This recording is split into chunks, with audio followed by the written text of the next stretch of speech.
Greetings, AcePreps here, and today we'll be showing you my survival pouch. So if you saw my video a few years ago about my survival tin, I had an Altoids survival tin that was meant to be carried in a pocket or on your person for survival situations. Thing is, I tend to never actually carry it, so it just ended up in my backpack as a part of my EDC, but not directly on my person. This is why after many years of having a survival tin, I decided to ditch it and go with a pouch instead, because in emergency situations, like in a bug out situation, like a get home situation after a disaster, you can actually attach this to your belt. It has loops here. Well, it has moly webbing, but I just put it through the bottom straps so you can use it as belt loops. And it's a bit bigger than a survival tin, while also being a bit more convenient with taking items in and out. This pouch itself is the Tasmanian Tiger tack pouch. I'm not exactly sure which number. There should be pretty easy to find online though. I like the pouch a lot. It has moly webbing available in the back, so you can attach it to a moly backpack, to a plate carrier, or just to your belt.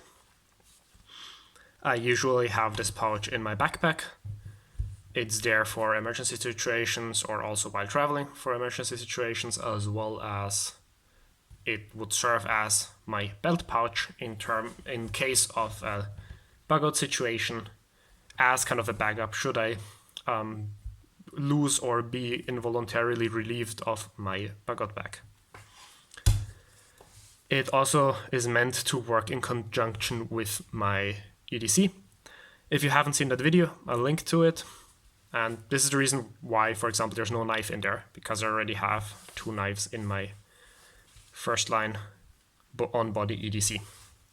So if you open up the pouch, first item we have here is a rag, literally just a rag. You can use it in the same way as a bandana for everything from wiping off stuff to as a pre-filter for water, to drenching it in wax, wrapping it around a branch and making a torch, to medical reasons, to there's a literal million reasons, or a million ways to use a bandana or a rag. Second item, quickly accessible here, is an emergency whistle. Goes much farther, is much louder than your voice. Not gonna whistle it now, but it's very loud, also works underwater. Well, not underwater, but when it's wet. And basically just to call for help. Then in here I have the rest of the items in a few plastic bags so that they don't get wet. First of all, this is the fire pouch. In here I have a jet lighter. This is a survival for survival situations, not bushcraft. The point is to make it as easy as possible. There's little in terms of fire starting that's easier than a jet lighter. I have it wrapped in tape so that it has a bit more grip in case it gets wet. Then in here I have 1 packet of Windproof Matches. They burn pretty strong, but only for a few seconds. That's why I have cotton balls with wax here as well.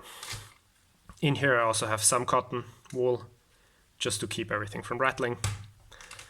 And then the last 2 items I have in here are a small birthday candle wrapped up in tape so that it doesn't fall apart, to preserve a flame, and a small ferro rod. I have more fire making equipment, as well as a bigger ferro rod in my bug out bag, for example. As I said, this is for emergency situations. Second pouch here is my communications / navigation / tools / lighting pouch. If you open it up, we have 2 rubber bands for holding gear together. We have 1 small flashlight. I'm fairly certain I put paper in there so that it between the battery and the flashlight, so that it doesn't light up on accident, but this is basically just for lighting For this, we also have one backup AAA battery. I try to standardize all my gear to only use AAA batteries, which makes it a lot easier to prep and store them.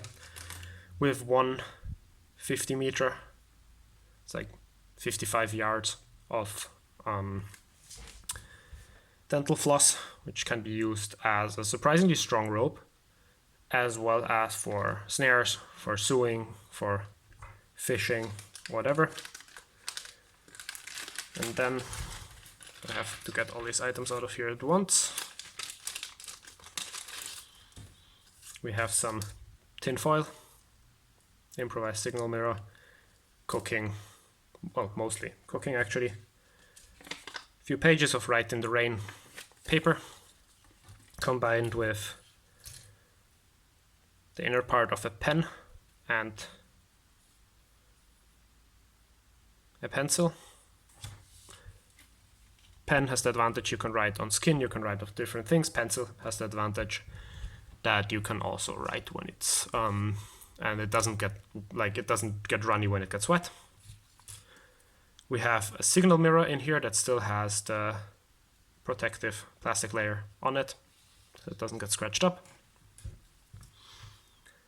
A tiny button compass wrapped in a bit of dental floss, so that to protect it a bit from impact. Very rough navigation.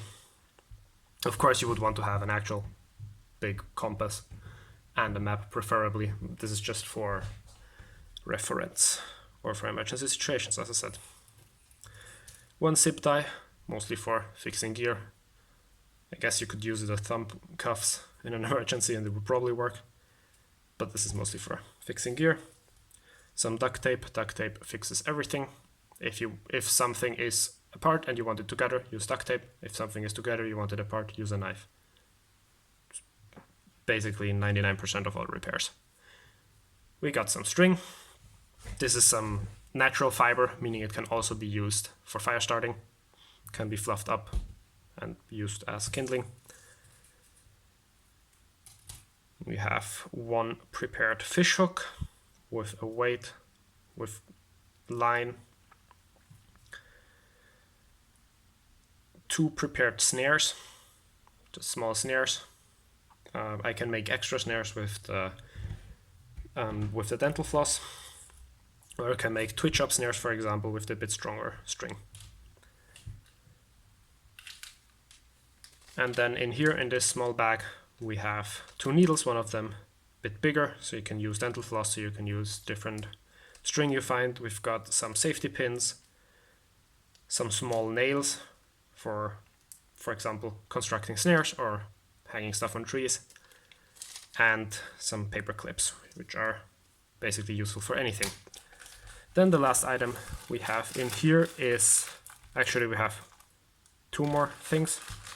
First of all, this bag is for water and medical. I have two 1 liter plastic bags in there, which fits perfectly with the 1 liter that each of these 10 water purification tablets can clean. So I have 10 liters of drinkable water, pre-filtered with a rag. And then in the back here I just have some small miscellaneous medical items, such as alcohol prep pads, butterfly sutures, some painkillers, some anti-diarrhea medication, and some band-aids. Last item in here that I have is a shelter option, one emergency blanket. Pretty basic one, probably won't be able to use it more than 2 or 3 times, but well, as I said, this is what this kit is for, keeping you alive in an emergency in conjunction with your EDC. I of course have more items in my EDC backpack, or a lot more items in my bug out bag, but well, this is the pouch. Let me know down in the comments below how your survival kits or survival pouches look like, what you think of, for example, having an Altoids tin versus having an actual pouch. If you like this video, please give it a thumbs up, subscribe if you want to, and I'll see you back here soon. Bye.